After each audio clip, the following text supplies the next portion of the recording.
प्रदेश अध्यक्ष चित्तौड़ साहब हम सबके बीच में आ चुके हैं। आप परम आदरणीय, हम आपसे आग्रह करेंगे कि आप सब उनके आगमन में खड़े होकर स्वागत करेंगे। आप ताली बजा के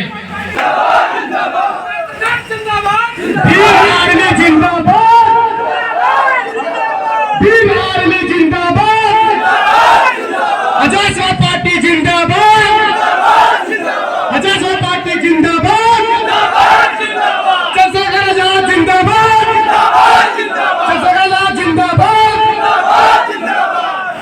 आजाद पार्टी जिंदाबाद।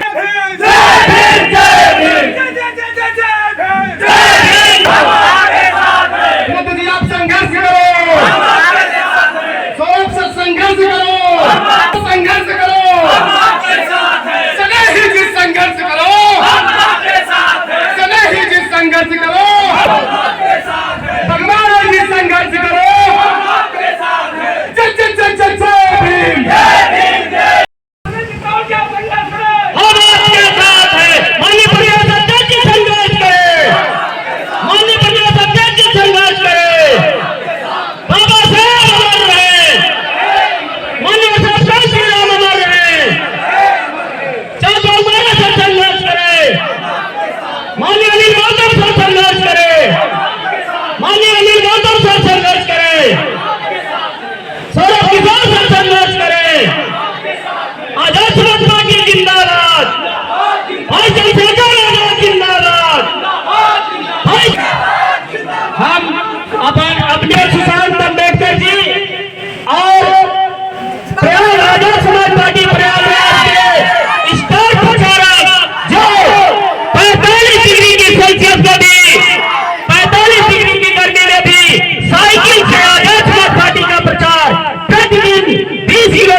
हाँ, और जिनकी प्रतीक्षा हम सुबह मार्गदर्शन करें। आइए।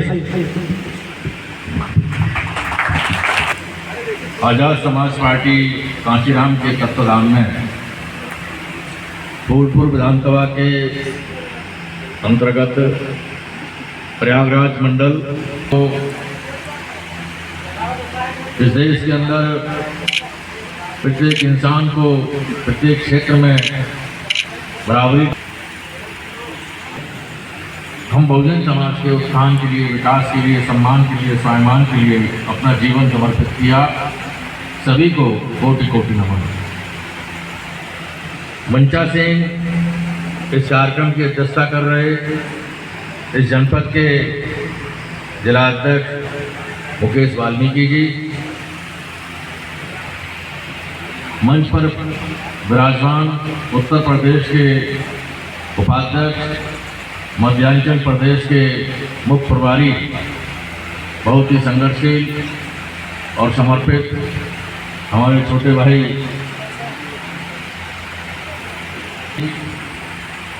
हमारे साथ आगरा से चलकर आए हुए, पूरा जीवन लंबे समय से वाम से PS4, BSP और अब आजाद समाज पार्टी दिन रात मेहनत करने वाले आदरणीय भाई राम गोपाल जी, जो प्रदेश के संगठन मंत्री हैं, मेरठ मंडल, अलीगढ़ मंडल, आगरा मंडल को देखते हैं। हमारे छोटे भाई चांदबाग मारे जी, जो छोटी सी उम्र में ही बड़ी जिम्मेदारी के साथ, गंभीरता के साथ अपनी जिम्मेदारी को निभाते हैं। इस मध्यांचल के प्रभारी के रूप में, प्रदेश के संगठन मंत्री के रूप में कार्य कर रहे हैं। अनिल गौतम जी, इन्होंने भी जो पहला हमारा आंदोलन था वाम से PS4 और BSP के माध्यम से बहुजन समाज के लोगों में चेतना पैदा करना, उनको एकजुट करना, भाईचारा बनाना, उन्हें शासन सत्ता तक पहुंचाने के लिए तैयार करना, उसमें बचपन से लेकर अब तक लगातार काम किया। और अब हमारे साथ आदरणीय भाई चंद्रशेखर जी के कुशल नेतृत्व को स्वीकार करते हुए उनके संघर्ष से प्रेरणा लेकर इस मंडल में मंडल प्रभारी के रूप में और प्रदेश में संगठन मंत्री के रूप में कार्य देख रहे अनिल गौतम जी, हमारे इस मंडल के अध्यक्ष जो जमीन में रहकर कार्य करते हैं नरेंद्र गौतम जी, मंडल के उपाध्यक्ष महासचिव और पूरी कमेटी, जिला कमेटी के सभी पदाधिकारी, मंच पर बैठे हुए सभी सम्मानित हमारी पार्टी के पदाधिकारीगण, कार्यकर्ता साथी, सामने आए हुए बैठे हुए सभी सम्मानित साथियों, हमारी बहनें, सबसे पहले तो मैं संचालक महोदय का सम्मान कर रहा हूं कि छोटी सी उम्र में उन्होंने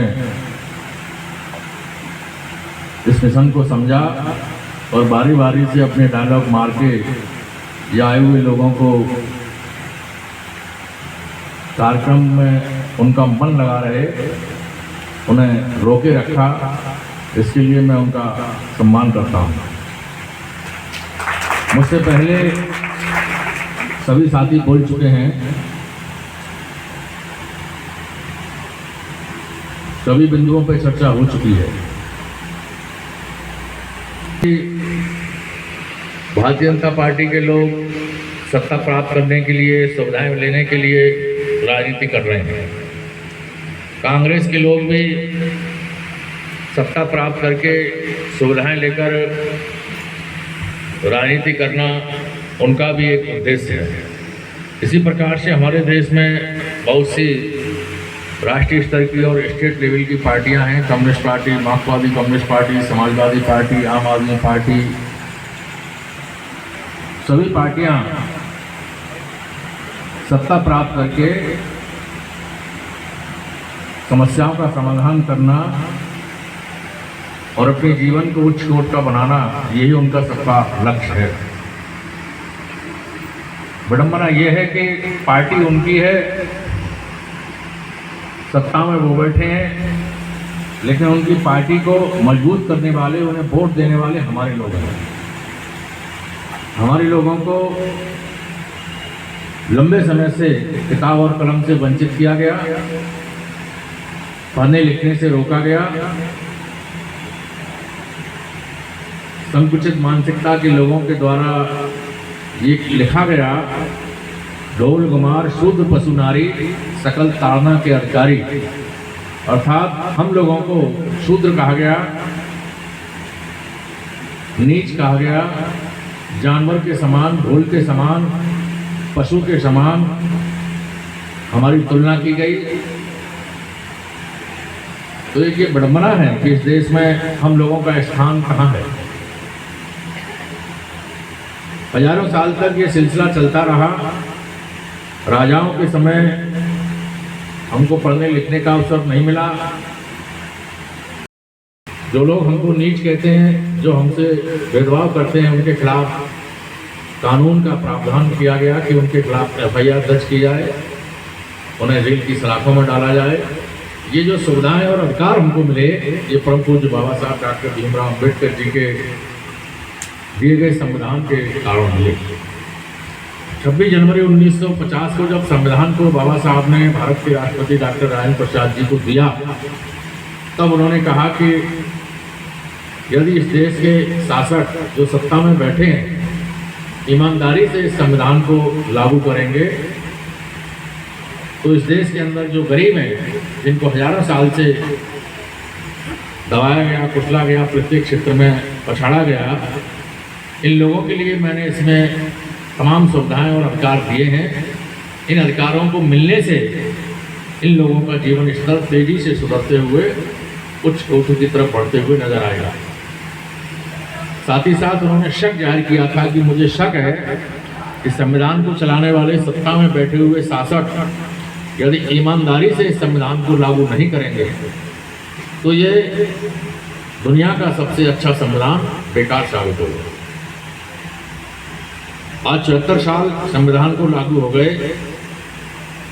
देश के जो भी शासक रहे, कांग्रेस के नाम पर, जनता पार्टी के नाम पर, जनता दल के नाम पर, भाजपा के नाम पर, जन मोर्चा के नाम पर, या भिन्न भिन्न प्रदेशों में जो पार्टियां हैं, इन शासकों के द्वारा ईमानदारी से संविधान के अनुसार कार्य नहीं किया गया। ये अपनी मनोवादी जो सोच है उसके अनुसार ढाल माल करते हुए शासक बनते रहे। यही वजह है कि आज भी हमारे लोगों को ईमानदारी से न्याय नहीं मिलता। आज भी हमारी माँ बहन बेटियों के साथ छेड़खानी होती है, हत्याएं होती हैं, हमारे नौजवानों की हत्याएं होती हैं। हमारे फैक्ट्रियों में काम करने वाले कारीगरों को, मजदूरों को उनके मालिकों के द्वारा उत्पीड़न किया जाता है, शोषण किया जाता है, मारा पीटा जाता है। कानूनी प्रक्रिया के तहत उनका पंजीकृत क्रमांक नहीं लिखा जाता है। जो गवर्नमेंट के द्वारा सुविधाएं मिलनी चाहिए वो नहीं दी जाती हैं। हमारे लोगों को आज भी जाति के कारण और धर्म के कारण बड़े पैमाने पर शोषण का शिकार होना पड़ता है। लुटे पिटे लोग जब थाने जाते हैं तो थानेदार भी जाति पूछकर हमारे लोगों को FIR लिखने से भी मना कर देता है। पहले कैसी स्थिति होगी? आज की स्थिति यह है कि संविधान में मिले अधिकारों की वजह से हमारे लोग 10-12% लोगों ने कड़ी मेहनत करके पढ़ाई की। कुछ लोग नौकरियों पे गए, कुछ राजनीति में गए, कुछ लोगों ने अपने छोटे मोटे काम धंधे किए, कुछ लोग अच्छे कपड़े पहनने लगे, अच्छे घर मकान में रहने लगे, अच्छी गाड़ियों में चलने लगे, और कुछ लोग शासक बनने के लिए इस प्रकार की जैसे हम मीटिंग कर रहे हैं, मीटिंग करने लगे, पार्टी बनाने लगे और नारा लगाने लगे कि यूपी हुई हमारी है, अब दिल्ली की बारी है। तो ये मनोवादी लोगों को अच्छा नहीं लगता। वो देखते हैं कि गांव देहात में रहने वाले, हमारी फैक्ट्रियों में काम करने वाले ये मजदूर, रिक्शा तांगा एक्का चलाने वाले, भांबड़ा चलाने वाले, गैंती चलाने वाले ये मजदूर आज इस प्रकार से ठाट बाट से रह रहे हैं और राटपाट की बात कर रहे हैं। उनको अच्छा नहीं लगता। वो हम लोगों में फूट डालकर अपनी नई नई पार्टी बनाकर, नए नए नेता बनाकर, नए नए चुनाव चिन्ह, नए नए झंडे लेकर आते हैं बारी बारी से। जब कांग्रेस बदनाम हुई तो जनता पार्टी आ गई, जनता पार्टी बदनाम हुई तो जनता दल आ गया, जनता दल बदनाम हुआ तो जनमोर्चा आ गया, जनमोर्चा बदनाम हुआ तो भारतीय जनता पार्टी आ गई। तो इस प्रकार से वो अपना नेता बदल देते हैं, पार्टी बदल देते हैं, झंडा बदल देते हैं, चिन्ह बदल देते हैं, लेकिन ये इनके प्रकार शासक वही लोग रहते हैं। हमारे लोगों को आरक्षण के कारण वो अपनी पार्टियों में रख लेते हैं, रिजर्व सीटों पर लड़ा देते हैं, लेकिन रिजर्व सीट पर जीतने वाला हमारा सांसद, विधायक या जो भी है वो उन्हीं की बात मानता है, उन्हीं की बात मानता है। अपने समाज पर जुल्म होता हुआ देखता है। आपने देखा होगा जीता जागता उदाहरण मनीषा वाल्मीकि बहन के हाथरस में जब उनका उत्पीड़न हुआ, 4 लोगों ने उनके साथ बेइज्जती की, तो वहाँ हाथरस का जो रिजर्व सीट का जीतने वाला सांसद